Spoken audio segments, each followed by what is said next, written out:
Hey everyone, this is Sanjay here, and welcome to our second session of GSOC live session on career guidance. So here we have Arjun. So we will be talking about a lot about your career advancement, and we will be also have some deep insight into the GCP as well. So by saying that, before we jumping into the particular session, I want to take 2 minutes to address you the Postman challenge which we have right now, and I can see that you guys are doing amazing job in terms of the contribution, especially open source contribution along with the Hacktoberfest. I hope you guys got all the 4 holopin badge. If not, you still have time to go and grab the badge out there. And also by saying that, we have partnered with Postman, so we do have the challenge open right now. So for the people who completing the challenge early, you will be getting the swags shipped from the Postman. Again, the swags are available subjected to based on the campaign. So only people who participate in the campaign will be getting the swags. By let me share my screen and just give you one more glimpse about how exactly that works. All right. I hope you can see my screen. So all you need to do is like go to the GSOC website, go to the Postman challenge. If you have not registered for the GSOC, make sure that you register for the GSOC in the main page. So here we have all the details about the Postman challenge. All you need to do is like click on the link to register. And I myself made the entire session confined in 25 minutes. So you hardly take around 30 to 35 minutes to complete the NDA certification. So this would definitely help you in terms of scaling up scaling up your resume as a student, because you are getting some industry level knowledge and with the backup from the Postman team as well. And yeah, make sure that you talk about your achievements in LinkedIn. So all these platforms are really important in terms of developing your career change and career growth and trajectory. So I'm not a person to talk more about that. So I'm just giving you a glimpse about what's really happening with the GSOC right now. And by saying that, I will be passing to Arjun. Arjun, you can just talk about a brief introduction about yourself, and yeah, then we will just head into the Q&A session. First of all, I would like to thanks all the organizer for giving me this opportunity to speak on various aspects of coding, interviews, challenges, or whatever topic we are going to basically discuss in this today's session. Myself, Arjun Vijayvargiya, I am an engineer at Google Gurgaon office. It's been like almost more than 2 years at Google India. Before that, I have also worked on a couple of technological firms like Oracle, Goldman Sachs, and then I shifted over to Germany, worked at Delivery Hero at their Berlin office, then came back to India at joining Google India finally. So this is my brief introduction, almost like 8 years of experience. This is definitely going like a kind of a boring part right now, but yeah, this is all in brief about myself. Yeah, I saw your profile as a Google engineer, and I don't want to, you know, stop the surprise from my side. So I just thought to give a chance to you and explain, yeah, about how you been part of the Google and everything. So we will come up to that particular topic in the end of the session. So by saying that, again, for the people who might have joined in this particular session, Google might be the company like everyone's dream company out here. So yeah, we have Arjun here. Keep asking the questions in the comment box. So we will be taking that end of the session. All right. So by saying that, Arjun, can you share a bit about your background and how you got started into cloud architecture and software development? For example, when I've been a student, I would see that uh, Google Cloud Platform is rolling out all the campaigns. So you complete the certification, they send you swags to promote the cloud academy or cloud learning. So is it still ongoing, or how people can get into that as well? Just trying to adding it on the particular question. Yeah, just to add to your last question, so that will be easy for me to answer. So, I mean, I tried long back when I was not associated with Google. It was like there was some $300 credits and there you can utilize the GCP environment, and there were Cloud Academy and all those things that used to offer some of the courses initially as free. But I'm not sure and would not be the right person to kind of answer that. I will get back to you in case if you want the exact answer. Oh, all right. So, what was the first experience in coding like? What did you exactly learn from your first experience in terms of coding? Okay, so looking back, it was back in my school days when I had this. I started my coding adventure with, somewhere around in 11th standard, where I enrolled into, there was C++ course that comes, right? So I took it as apart from PCM plus C++, where I learned the aspects of coding, right? The only adventurous part was, like developing programs. Rest all was theoretical, so like learning how to build some basic softwares, like building calculators and how it used to work, right, with different inputs, was something which was fascinating to me. um, Now that was a time when I was mesmerized by this coding world, and I uh, kind of had this dedication of becoming a software engineer, developing games, softwares, and all those things. Then I delved into that university world where I took the I went to BITS Pilani, and I took the branch computer science, right? So in the first year, it was I saw my seniors, coding in multiple languages, Python, Java, and whatnot. I was totally confused, to be honest. Then definitely there came a time where I interacted with my senior folks and tried to, uh, learn like what is the best way to, go around, coding in multiple languages, learning, cracking the coding interviews, and all those things that came as a later part of the university days. Right. So you mentioned about your colleagues or your friends learning different programming languages. So adding on to that, so what do you find in the current industry? What is the technologies or programming language which you find most exciting right now? Because adding that to that, we have Golang, Ruby on Rails. So what's your opinion on those things? Yeah, definitely. In the current days, like being a full stack developer, I have made my hands dirty in multiple languages like Angular, React, the emerging technology, Vue.js, White.js, and all those things. But there is nothing like, like this language is the best one, or, like we should, go about, this is the final, because it keeps on emerging, right? The technology keeps on emerging, so it's about what kind of languages suits your needs. So depending upon the kind of project, the kind of resources available, the company takes a call like where to invest, right? So it's mostly about let's say if I take Java, so it's a mixed bag, right? Some people are using Java and some people are using Python. So in the AI world, people mostly use Python. That's what I have seen. So definitely for AI based programming languages, I would definitely prefer Python scripts and all those things. But definitely if I have to go about some object oriented way and kind of build some robust softwares, right, web applications, then Python can be used, but also Java is kind of mostly the industry wide standard. Oh, all right.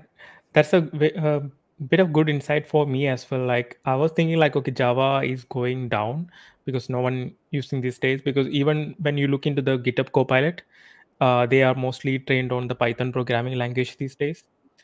They kind of provide you better feedback when you ask any doubts related to the Python repositories. So by saying that, how are the cloud services changing the way that we build software today?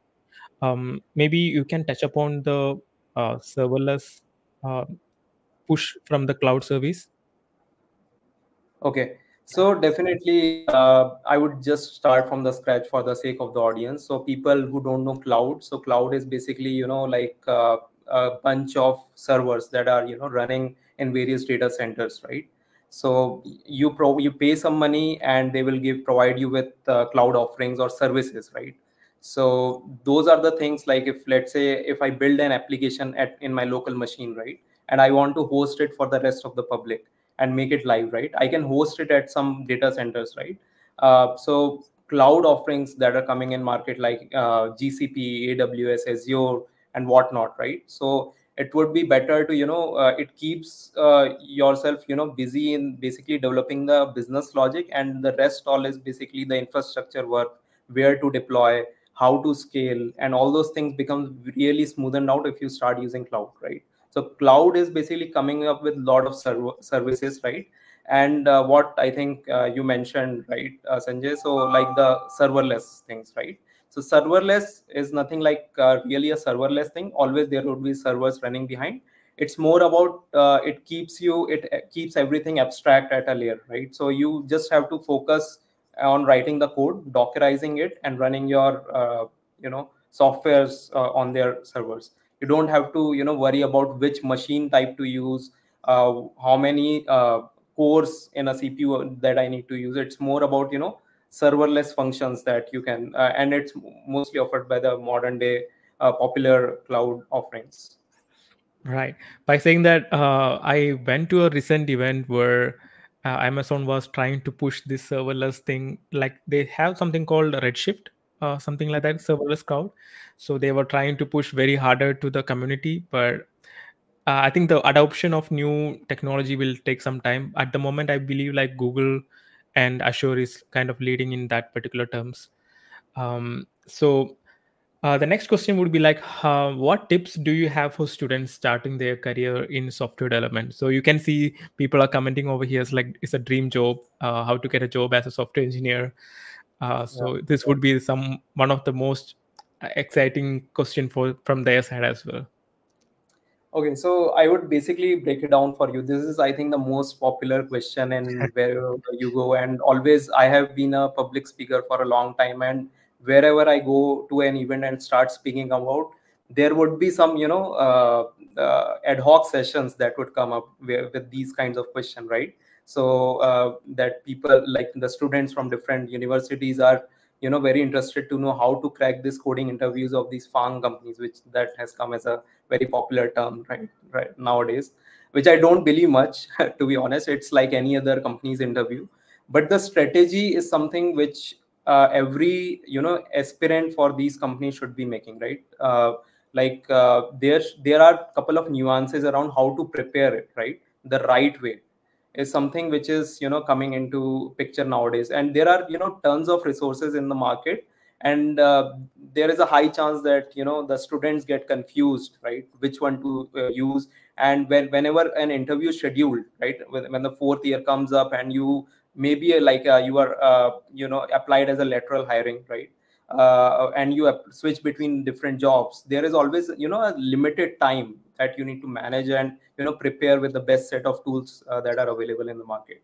So people will kind of suggest you a lot of tools, softwares, different portals where you can start to learn. But the key aspect of any programming interview is basically the data structures and algorithm. This is the first bit that I want to discuss upon. So whenever you are applying for an interview, the key thing, right, is about the data structures and algorithm.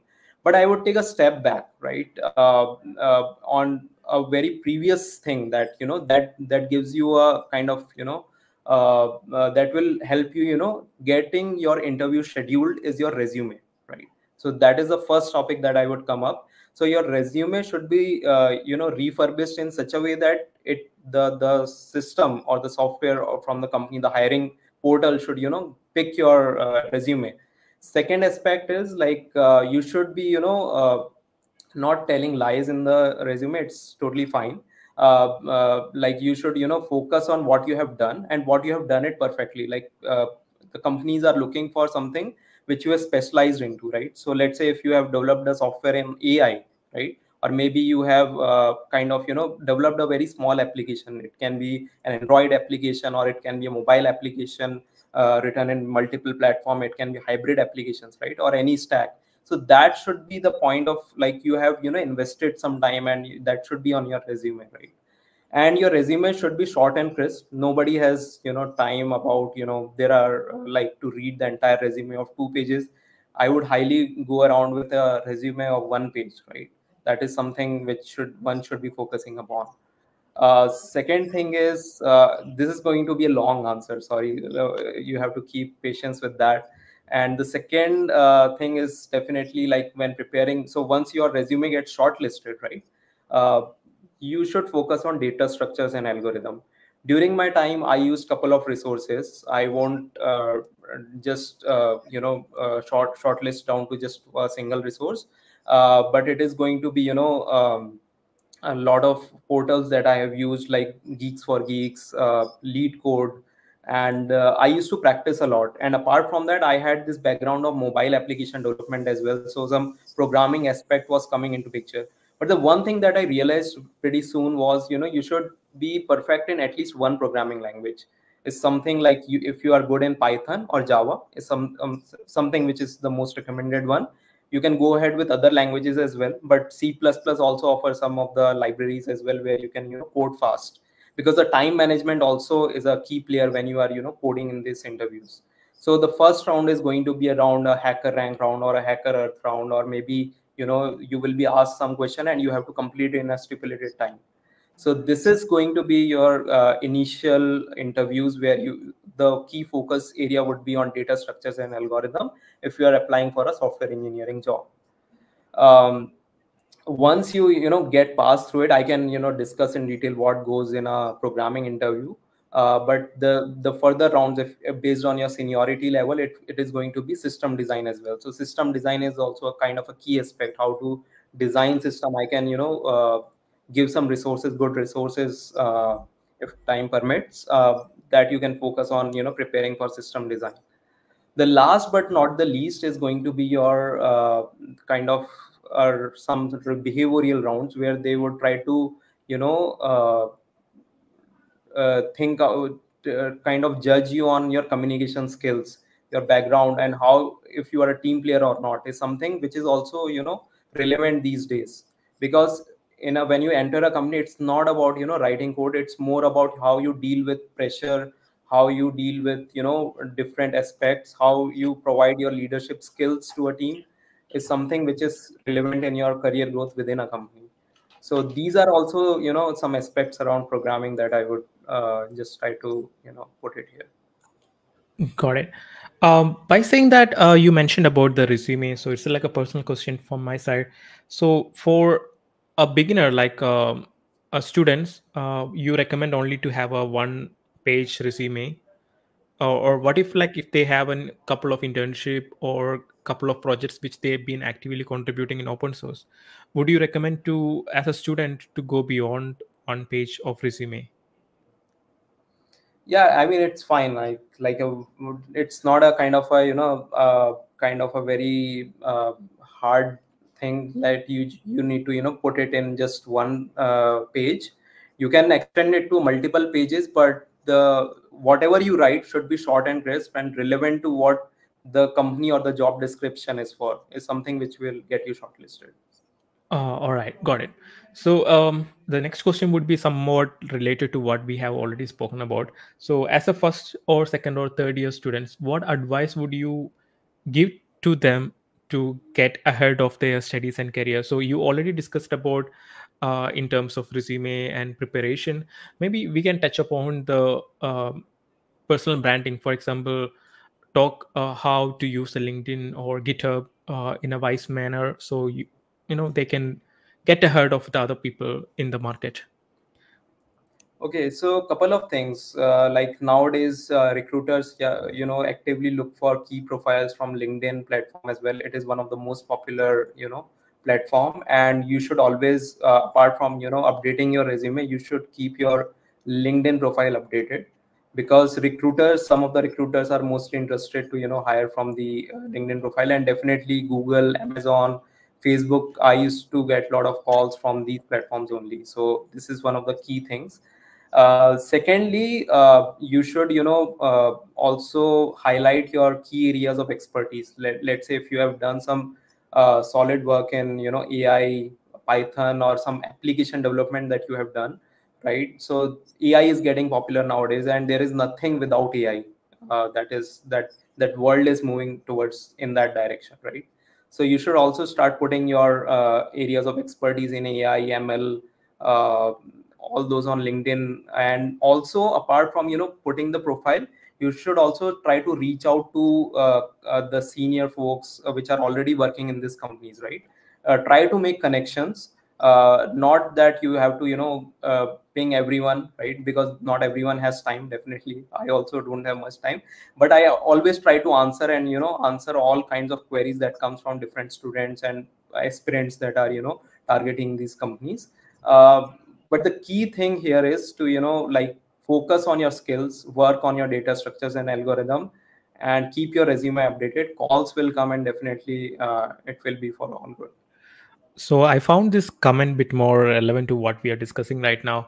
So do you really think that certification matters? For example, you can differentiate between the Udemy certification and the professional certification which Google provides as well.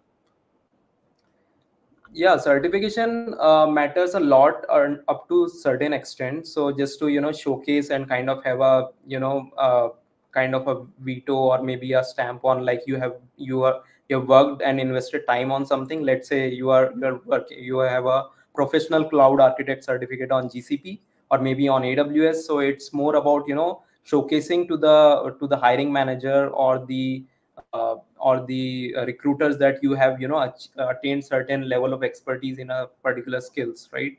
So it matters, but it's not something like it's a mandatory thing. It's good to have but not must have. All right. Because of the fact that like when I applied, right, for Google, I seriously didn't have any kind of professional cloud certification or nothing like that. All right. And I would like to take this question myself. So, this would be the right way if you don't have much people on your network. This will help you to do more contribution. For example, I'm answering the Siddiqui's question over here.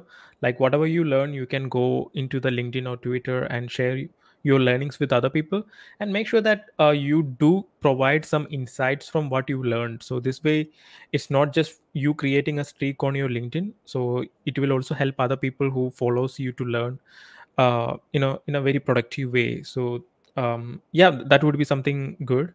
And one more thing, as you are all doing open source on GitHub right now, GitHub recently launched something called they already have GitHub Education. So in the GitHub Education pack, they launched GitHub Foundation certification, which usually costs you around $99. Maybe that's the starting price. So now it's like something around $140. They are launching that for students for free.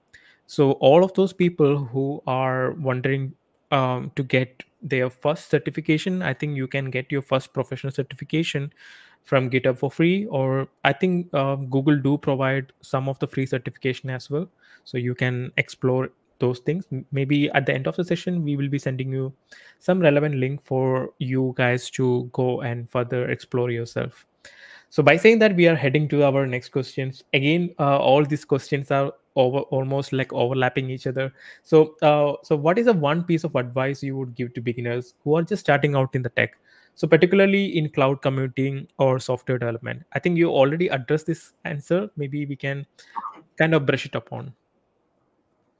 Yeah, so one key piece of advice that I would try to give to any of the person, who is targeting companies like Google, Amazon, Microsoft, or whatever it is, just be true to yourself, right? Just believe in yourself is the kind of a philosophical thing.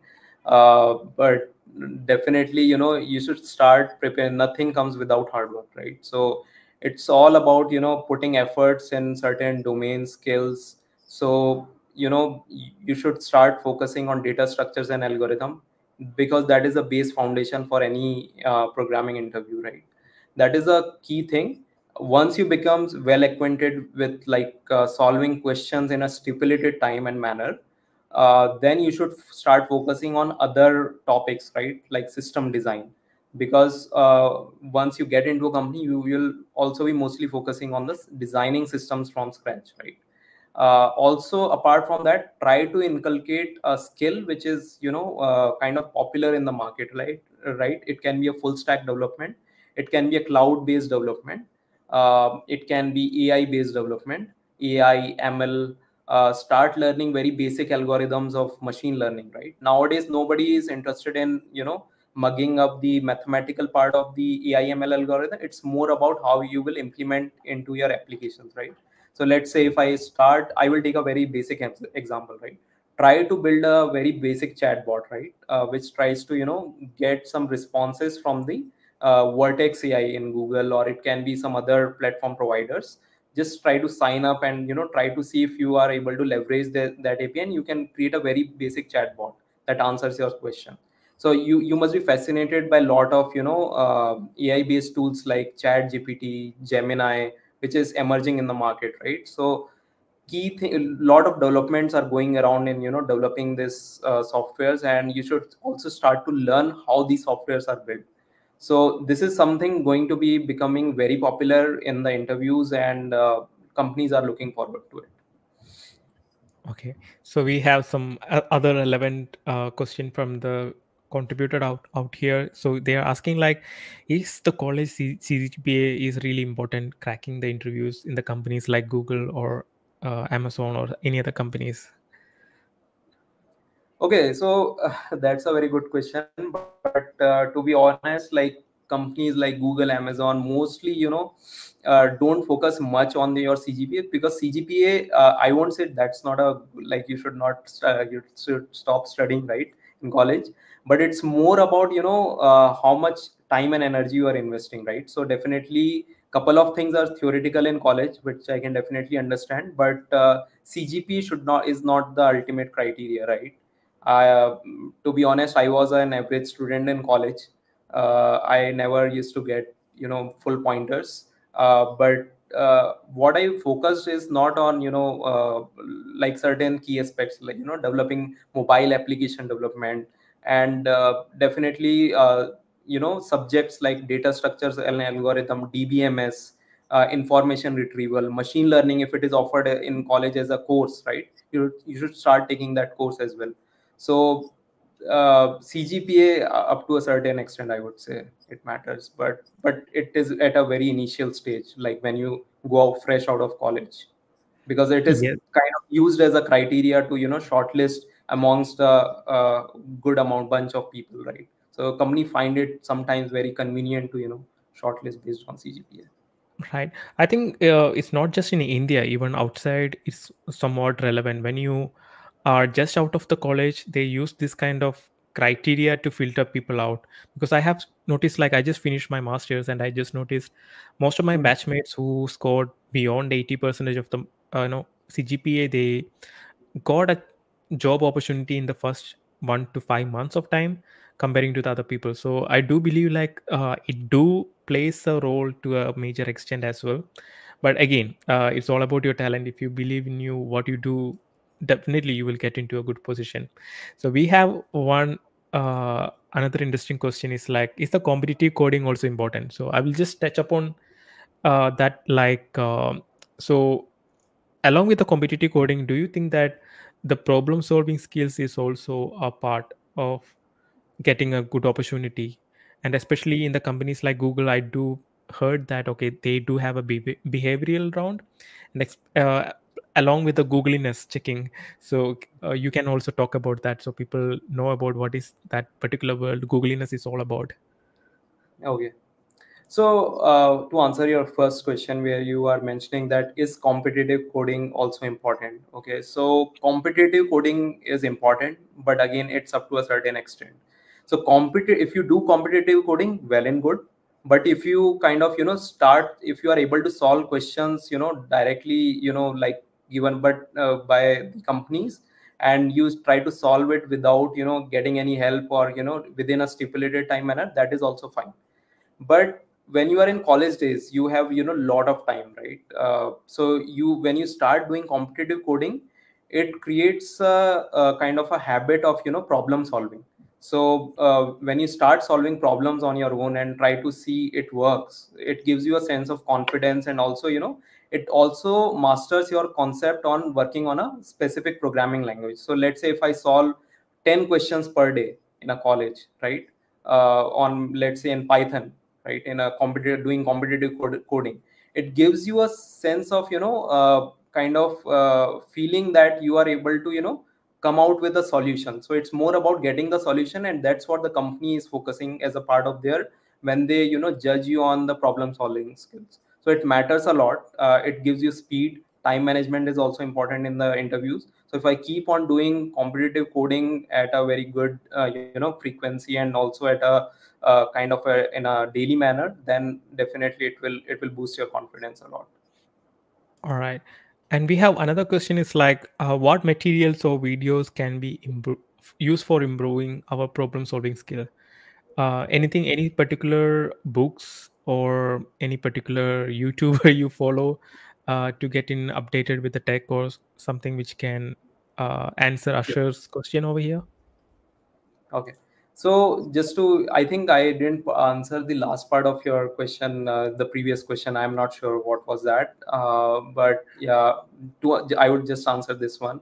Oh, So I think for data structures and algorithm, we have couple of, portals, right? One is Geeks for Geeks, which I, at my time, I referred to that. Second one is going to be Lead Code, where I used to, check my time, in solving a problem. So I used to solve a lot of lead code problems on a daily basis, just to because I didn't do any kind of relevant competitive coding during my college days that I can flaunt about, I solved this many questions and all those things.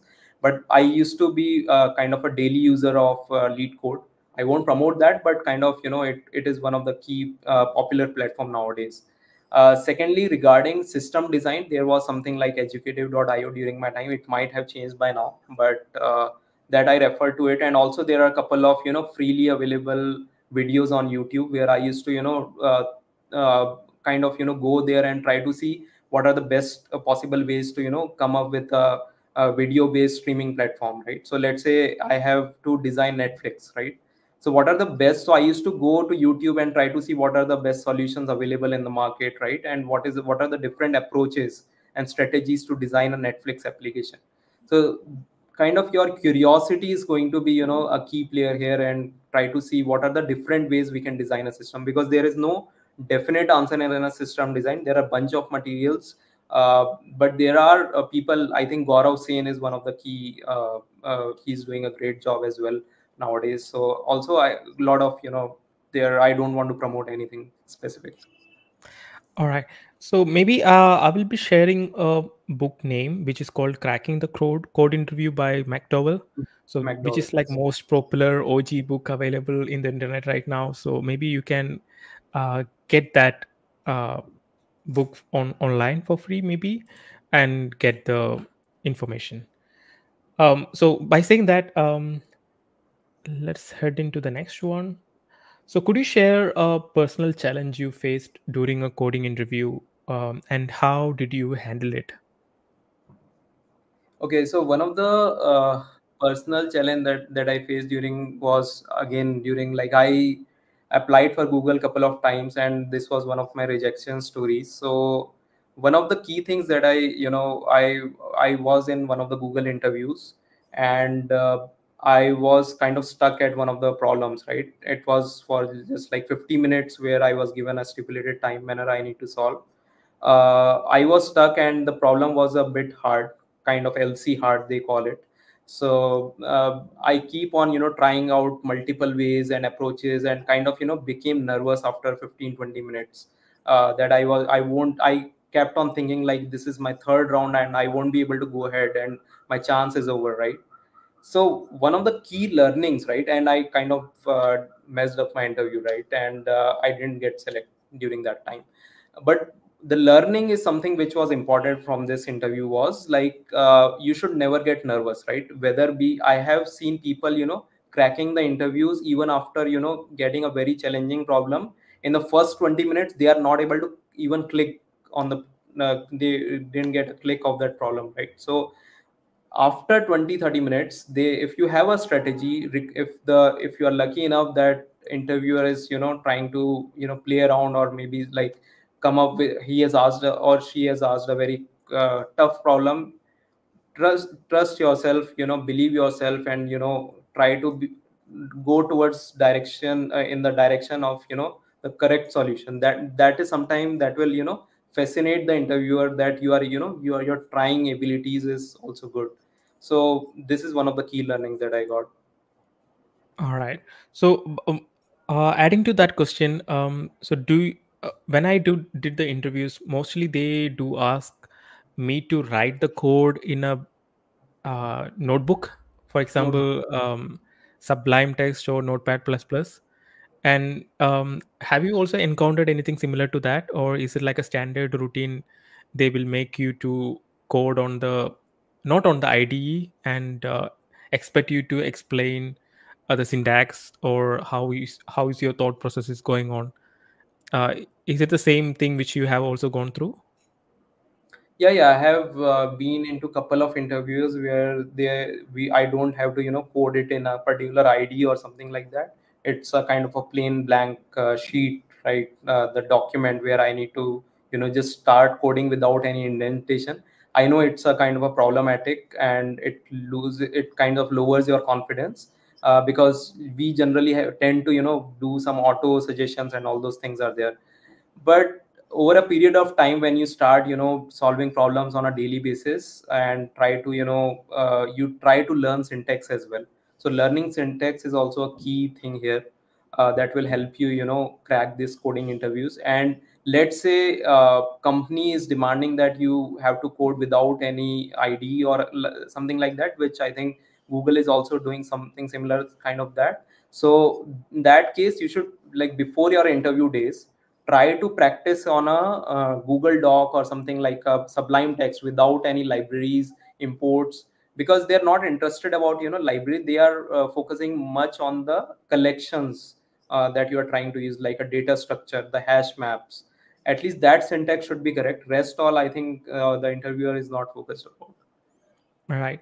And from my experience trying to add in tone so people can get useful, what they're really looking for, I believe, like they are not looking for the correct answer out there.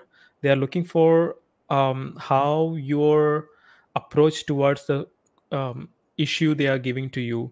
Like they just want you to be vocal about it, how you jump into the particular solution, and why didn't you use arrays, or why did you end up using the nested list or something like that. So they are more likely not looking for a correct answer on the technical interview questions. It's more or likely they want to understand your and their thought process, and how do you deal with the difficult situation. I think this was a very hard lesson which I learned. I was always trying to make perfect Hmm. in the technical rounds and trying to get the perfect solution. So in Yeah. that process, I forgot to talk myself about what is that solution is all about. So yeah, maybe that's Yeah, one thing which I did. I would just kind of explore and kind of, kind of give a deep thought on that. So first of all, whenever you are in a coding interview where they, give you a programming problem, let's say, so I would share my journey, right?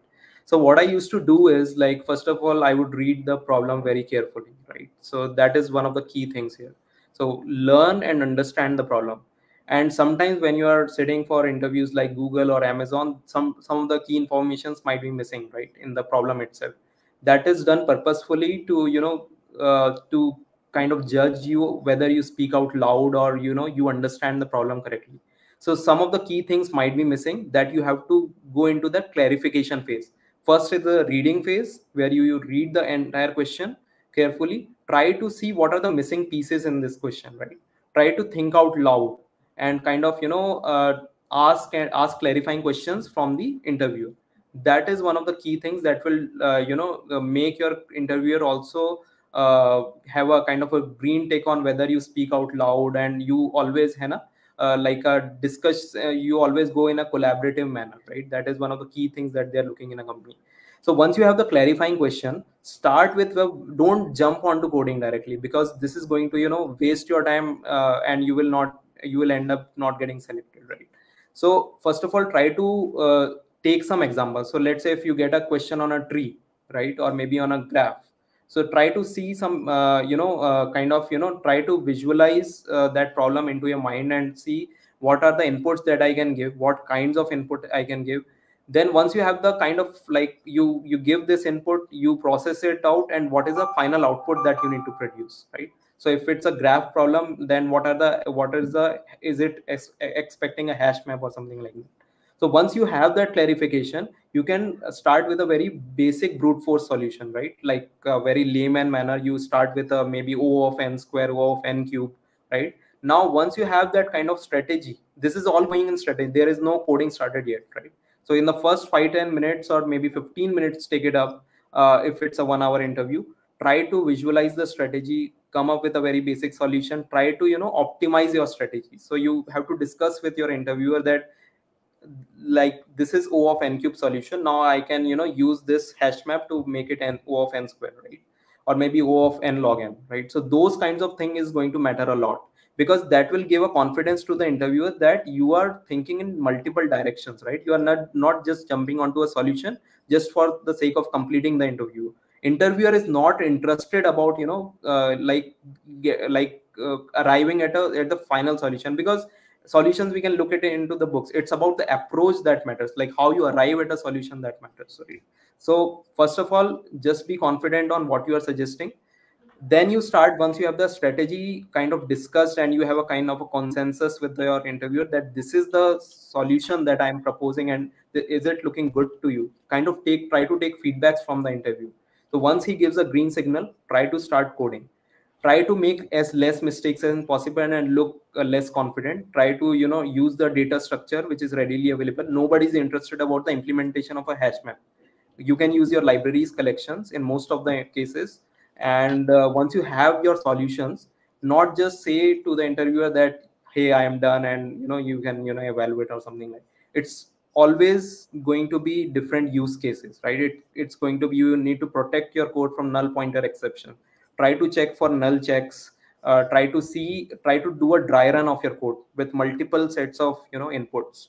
So this will give you confidence to your interviewer that you have even went from designing, then implementation, then the testing. That's what they are looking into your in your coding rounds, right? So this is going to be kind of a decoding of how the interview process looks like. Right. So by saying that, we have almost covered the planned questions to discuss with the audience. Maybe I will take 5 more questions from the chat box. So, of course, by handling the very big position over here, so you might have to deal with a lot of stress scenarios. How do you really do with that? How do you manage the work-life balance? And being in Google, is that an advantage to balance the work-life balance for you, or do you still have the stress dealing with your professional life? Yeah, so definitely it depends upon the work culture of a company. So I won't kind of promote any certain type of work culture coming from a company. It's always like there would be phases when you would be stressed out, but there would be ways, definitely there would be ways to handle those stress. So definitely once you start working in companies, right, you will deal with a lot of stress coming from maybe higher management or maybe completing deliverables, right? So for that, definitely you will, over a period of time, you will gain experience how to deal with that. But as I think Jeff Bezos said, I think one of his interviews I was reading, so he said that first problem of any problem that you get, right, or even you, the first key thing is to acknowledge that thing, right? So let's say you get a production issue, right? First you have to acknowledge and kind of tell to your relevant stakeholders that you have to that problem is there and I am working on it, right? Is something which gives you kind of a sense of confidence to the kind of relevant stakeholder who are looking forward to you for a solution, right? And then you start planning out strategy. Nowadays we have an agile methodology that will bring down that gives you very well acquainted planning within a company. Even if it's a waterfall model, which is kind of goes against the gravity of agile methodology, there would be ways to deal stresses around that as well. But I think over a period of time you will learn how to handle those stress working in multiple companies once you gain experience. And definitely you also have to give your time to your family. You also have to to your body as well, right? So kind of you should start doing yoga. I would say meditations is something which comes as a kind of a normal answer to me. Right. That was a good one. So, next one is like for someone who is starting out in software engineering, is it better to gain experience at a startup first, or the person should focus on the big companies like Google, Amazon? So, could you tell him like what are the pros and cons of each of these things? Okay, so it's nothing like sometimes you don't decide like you have to go with a startup or maybe on a kind of a big fish like Amazon, Google. It's more about if you get through the interviews, then you start working in one of the big fish there in the market, and then like everything has a pro and pros, and there are pros and cons, right? So if you work in a startup, like there would be, you will be dealing with lesser approvals, and like there would be chances that you get to work on greenfield projects, like starting from scratch, and there would be a lot of development involved. Definitely in big companies like Amazon, Google, there would be projects where you would be developing from scratch. But definitely it's more about in startups, it's more of like working on an application end to end, like from scratch. Google also offers you such projects. I can't comment on other companies, but definitely over a period of time, it's always the development cycle that is always there in one form or the other. Yeah.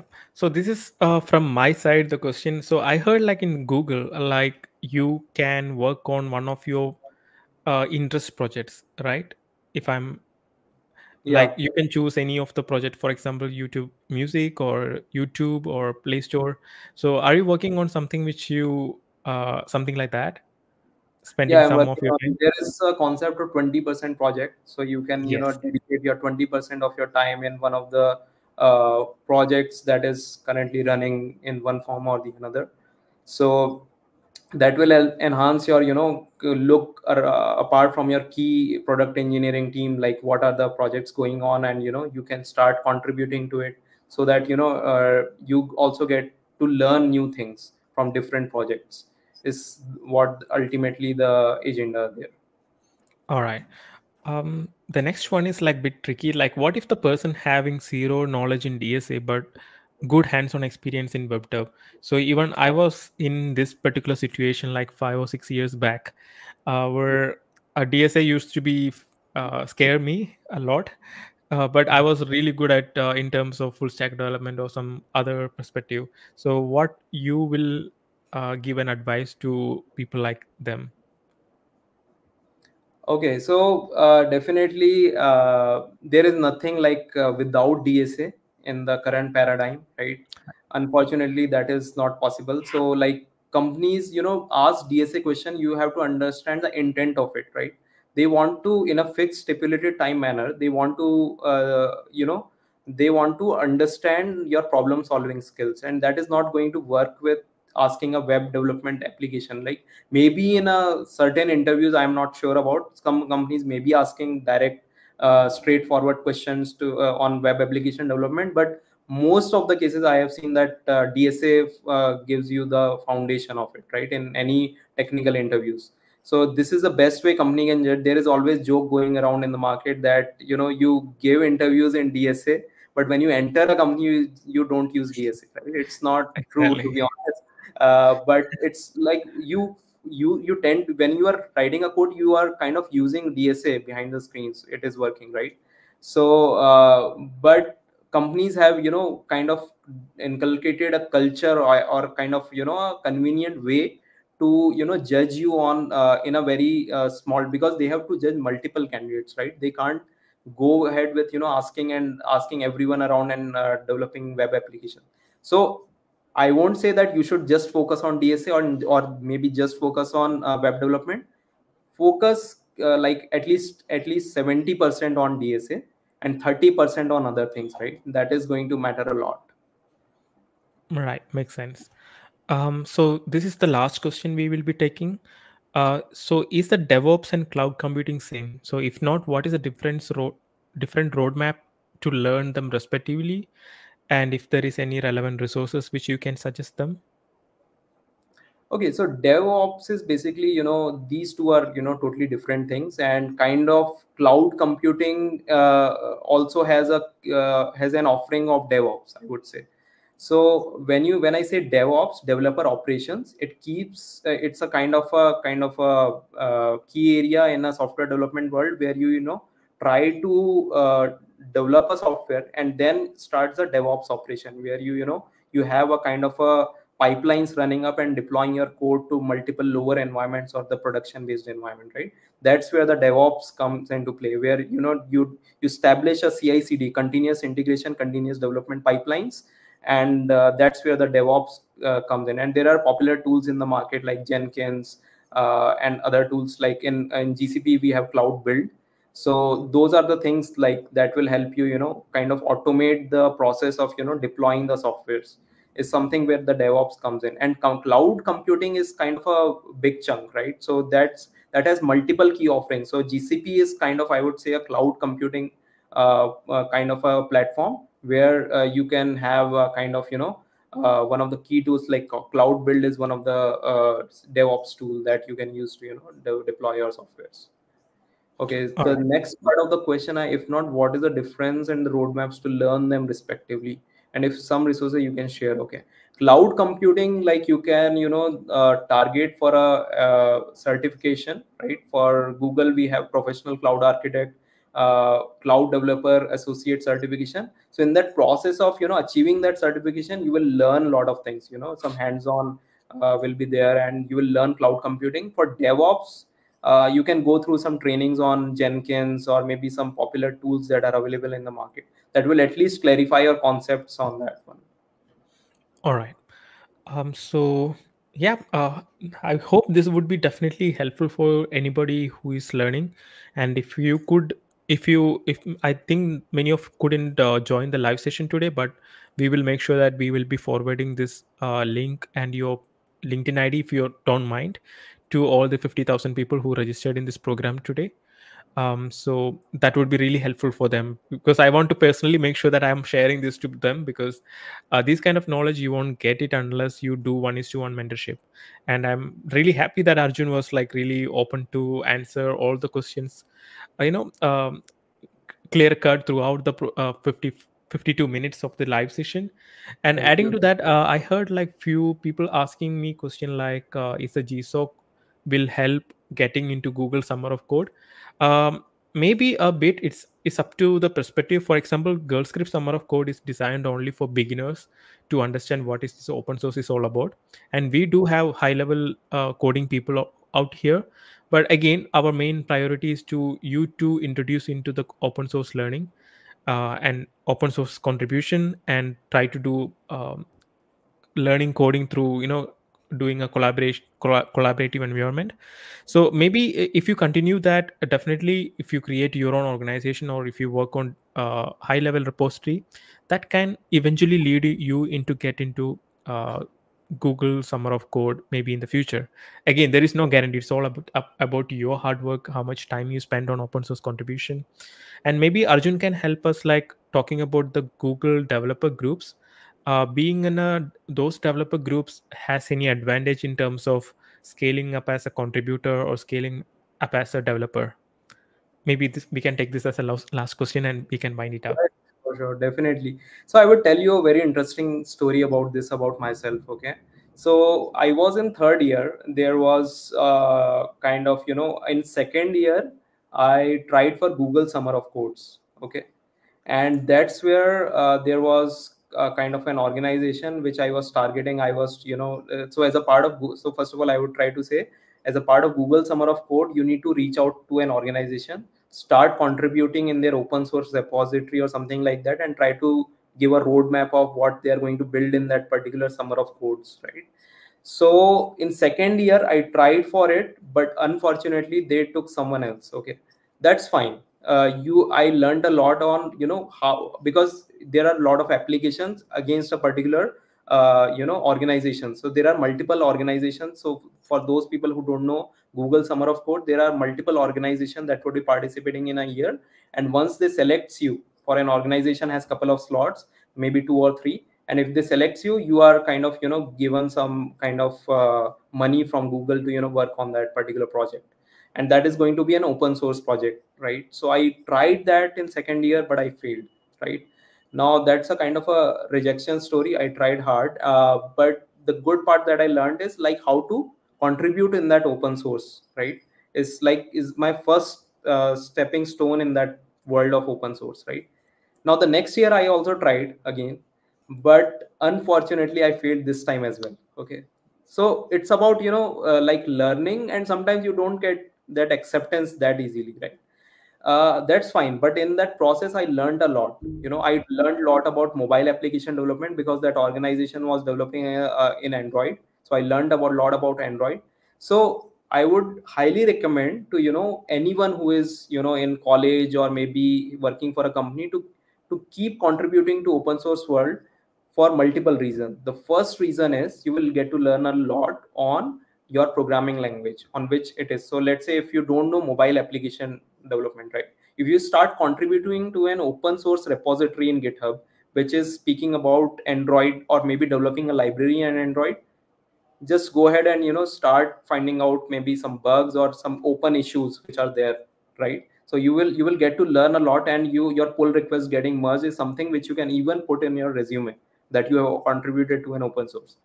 Secondly, once you start contributing, you get a sense of confidence that this is something which I have established some skills. Like I have, as a part of that process, you have learned the entire code of that repository, right? And also that will give you some skills on working on a project. How multiple people collaborate and work on a project is something which you can as well learn from it.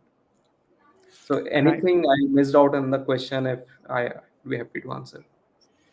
Yeah, I think there are more questions, so but because of the time constraint, I don't want to take your valuable time. So we'll close it before 1 hour session.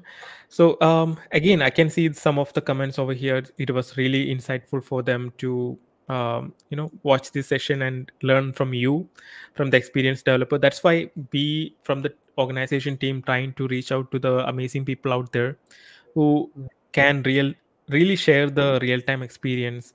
So I think that would really impact the people who would really want to be in your position in the future.